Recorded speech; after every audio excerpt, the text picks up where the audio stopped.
And, moments later, I was able to go outside of my body because my physical body was not properly working. And I was able to really see outside my body, understanding all the different parts of it. And then I was able to feel my brain, and my brain, I could feel it, snapping in half. And I just let go of the suffering, and I surrendered to the breath of eternity, which is what we all are created from. That's where I went, on a beautiful ride on a tunnel, to a journey within, and I crossed over, to the other side, in my experience. And going to the other side, I experienced, God. I experienced, being able to see my spirit guides, angels, family members that are with us on the other side. I was aware of who I was before this lifetime and what I would be doing in this lifetime. And it opened me up to a panoramic viewpoint of all things that we have in us. We're all, infinite divine beings, infinitely connected to the heavenly realm.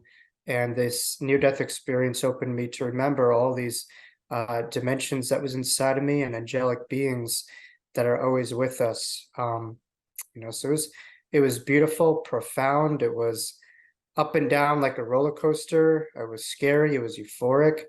But at the end of the day, I could look at death in the face and know that there is no death from my near-death experience. Death means a complete stoppage, a complete ending. And my near-death experience told me that, we are eternal, and I am living proof of that right here in front of you. But not only that, we are loved beyond measure by the Creator, by our guides, by angels, and so much more than what we could ever imagine. Very different. I knew that I wasn't a 3-year-old kid. I was experiencing myself as a 3-year-old kid, but that was not the full totality of who I was. So I was quite a rebel, if you will. It was very hard to me to comply to the world around me. They saw me on the surface level, they just saw a physical body, but I remembered that I was an eternal soul, not just this blank physical body. And so there's a very superficial world that was looking at me just as my body, but I could all attest that we're not our ages, we're not our bodies, we're eternal, infinite souls. And sometimes we'll integrate the way that the world sees us, ways that the world will create our mind. A lot of people want to stop anxiety, they want to stop depression. I think part of the issue is not anxiety itself, not depression itself, but we're anxious because we're anxious, or we're depressed because we're depressed. So I think what's important is to look at the root word of emotion. What does the word mean? And emotion has an E, which stands for energy and motion.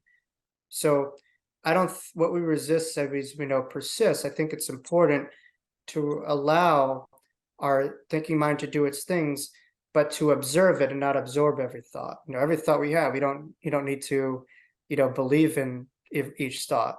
Much like cultural myth, we don't have to believe in a lot of culture myths that will tell you that in order to be something, you need to do something.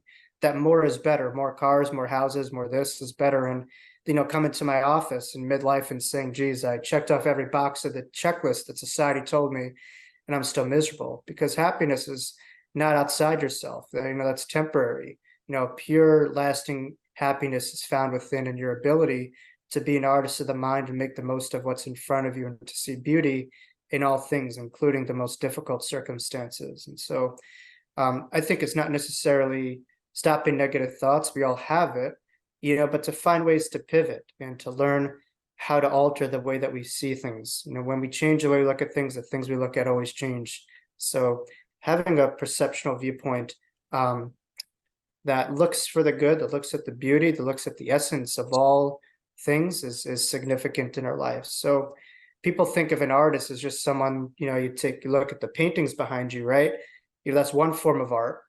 But we don't need to have a canvas in front of you. You could literally do that, but the canvas that we draw on is our lives.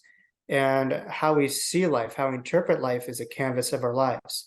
And so don't have the story of life determine your life. We have to define our story, and we do that with our thoughts, with our perceptions, and going inward and finding wisdom.